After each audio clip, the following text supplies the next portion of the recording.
Barchalarga xayrli kun. Videoni nestandartni boshladim chunki sizlar daraxtda turibsizlar. Daraxtga ilib qo'ydim telefonni.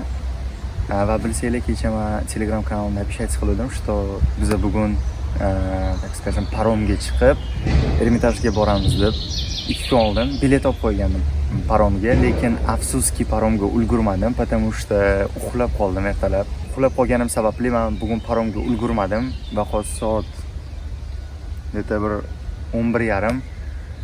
Вот, men 11da turdim, 11da уже parom ketish kerak bo'lgan. Xullas ulgurmaganim sababli bugun boshqa planlar bor. Xullas bugun men ostrovga ketyapman. Peterburg shahrida bitta orol bor. Suvning ustida prям qurilgan va bugun shu orolga boramiz. Va orolga borishdan oldin men o'zim bilan bitta baton va suv oldim. Aytishinglar mumkin, nimaga baton olding? Bundan oldingi videoda men fontaniga borgandim va unda qushlar bor edi. G'ozlar tam yuruvdi aylanib va ularni karmit qilish uchun menda hech narsa yo'q edi. Va o'zim bilan non oldim. Tashlasam yeyishadi, takoy prikolniroq bo'ladi ularga. O'zim uchun suv oldim. Bu Peterburgning xaritasi. Bu esa men. Va men Kronstadt, ya'ni orolimizga borish uchun общественный transportdan foydalanaman. Va navigatorga urganimda menga shu marshrutni ko'rsatdi. Bu marshrut 2,5 soat vaqtimni olar ekan. Va yo'lga otlanamiz. Xullas men o'tga yetib borishim uchun 3 ta пересадка qilishim kerak ekan va men hozir birinchi пересадкani qilib bo'ldim. Hozir ikkinchi пересадка bor, Lomonosovda bo'ladi va Lomonosovdan to'g'ri Kronstadtga yetib boraman. To'g'risi men hozir bir o'zimman, tipa tushunishinglar uchun maksimalni bir o'zim qanaqadir orolga borib, umrimda bo'lmaganman. Точнее yo'q, bir marta bo'lganman orolda. Просто проездdan o'tganman. No hech qachon u orolda qolmaganman va men 24 soat shu orolda vaqt kechiraman.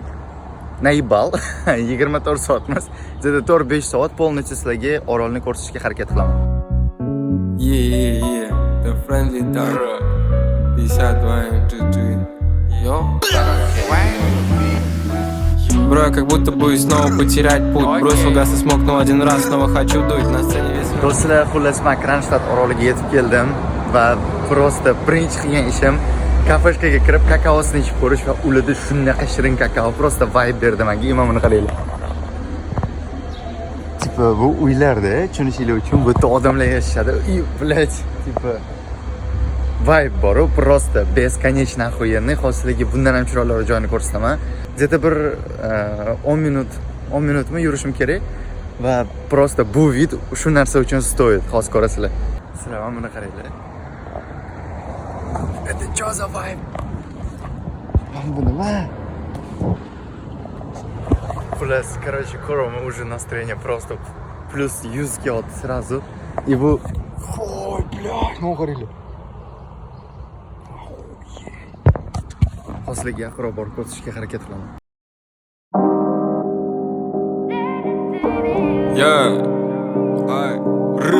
Friendly Tag 52, GG, Санкт-Петербург, осень, октябрь, ноябрь, Кристофер. Санкт-Петербург.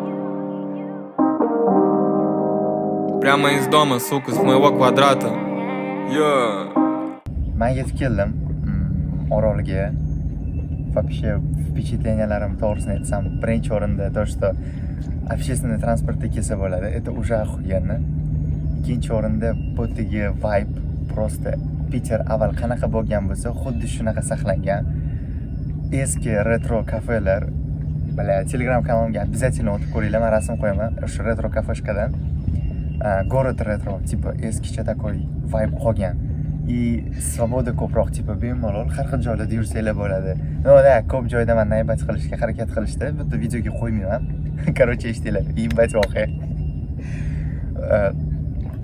Короче, местный rayonni aylantiradigan kорабль bor ekan.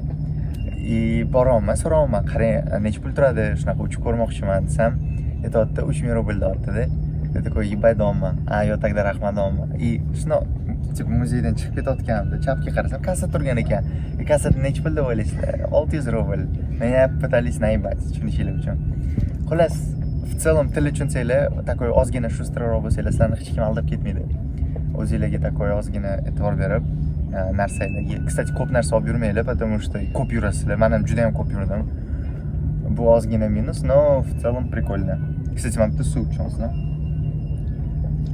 Ой, блядь, ебать сыкотно, сука, ебать сыкотно. To'g'risi вообще ozgina strah bor bir o'zimligim uchun. Не, suzishni bilaman, если что, просто такой suvni oldida o'tirish. Menda megalofobiya bor, katta narsa, tipo katta bahaybat bo'lsa, ебать qo'rqinchli men uchun. Вот. А так нет, прикольно, спокойно такой. Охуенненький день. Sizlarga maslahat beraman, в целом путешествовать qilinglar. Хотя бы o'zimizda bo'lsanglar, o'zimizda ham qayergadir chiqinglar, lokatsiyalarni o'rganinglar. Yangi insonlar bilan kommunikatsiya qilib ko'ringlar. Menda hali o'xshamadi, конечно, kommunikatsiya qilish, но hozir bu kim bilan gaplashib ko'ramiz. В целом, shotgacha ham ko'rgan bo'lsanglar, уже rahmat. Sizlarni yaxshi ko'raman. Mana bu yaxtaga e'tibor beringlar. Просто vibe bu. Xullas nima demoqchiman, men kelajakda просто o'zimga sel qo'ydim. Qarib olamanmi yo'qmi, не знаю, но bir kun tipa shunaqa yaxtaga o'tirib va 1 или 2 yillik sayohatga chiqib ketish, просто по всему миру tasavvur qilinglar.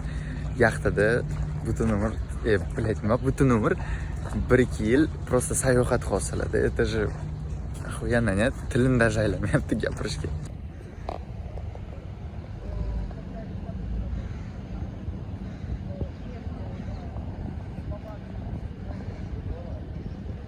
Men hozir sabor oldiga keldim. Bu Kronshtaddagi eng katta sabor hisoblanadi va eng chiroyli. No, ko'rishingiz mumkin. Odamlar maksimum tipa yaqinlashib ozgina kirishyapti. No, bitta ham, блядь, mam очередьda, daunskiy очередь. По-моему, ichkarida прикольный narsalar ko'pdir, но не хочу. Bilmayman nimaga, men kelishimdan bir kun oldin juda ham katta entuziazm bilan keldim. Plan qildim, точнее, tipa men bugun boraman, yoki ertaga такой narsalar olaman, anaqa korablikda kelaman deb o'yladim. Va birinchi buzilgan narsa bu korablga ulgurmaganim. Просто minus деньги и в целом xohladim uchishni, но уже ucha olmayman. Вот, birinchi minus ketdi. Ikkinchi minus kiyolmay, uxlolmay yo'lda mana shu narsaga bu uyqum kelyapti. Va bir kun oldin men bilan ozgina muomala случиться qildi. И undan tashqari yana tishim ham singan, zo'rg'a gapira olmay. Поэтому максимальный минус vibe'daman. Не знаю почему, но и Kronshtaddni vibe'iga ham tusha olmayman to'g'risi. To'g'risini aytsam, ham vibe, atmosferasi прикольный. Ayniqsa arxitekturalar bilan. Не знаю почему-то o'ziga tortadigan shahar. To'xtab qolgani uchun ming bor uzr.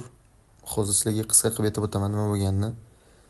Xullas, Kronshtadd orolida aylanib yurganimda men momentda o'zimni juda ham yomon his qilishni boshladim. Bosh aylanish, burundan qon kelishi va ko'ngil aynish degan simptomlar boshlandi. Va sirasi taksi chaqirib uyga ketishga qaror qildim. Потому что men bunaqa vaziyatda qola olmasdim. O'tda, masalan, prям очень yomon bo'lardi. Uyga keldim. Uydan chiqib, uyga narsalarni tashlab, sразу klinikaga bordim. Uyim oldidagi o'tda menga antibiotik kapelnitsalar quyishdi. Обследование qilishdi ozgina.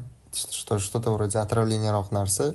Menda bir marta avval shunaqa bo'lgandi, antibiotik olishim kerak edi u payt. Olmadim, но bu safar oldim. Va o'zimni более-менее нормально чувствовать qilishni boshladim. Hozir men uydaman, hammasi yaxshi, xavotir olmasanglar ham bo'ladi. Video shotda to'xtab qolgani uchun men babram minus vibe'daman nimagadir. Sizlarga ko'proq ma'lumot, ko'proq joylarni ko'rsatmoqchi edim. To'g'ri tushunasizlar degan umiddaman. Shotgacha ham ko'rgan bo'lsanglar, kattakon rahmat. В целом, keyingi roliklarda более sog'lig'imga e'tibor berib chiqaman.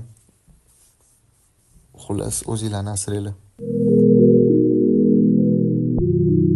Sладких снов.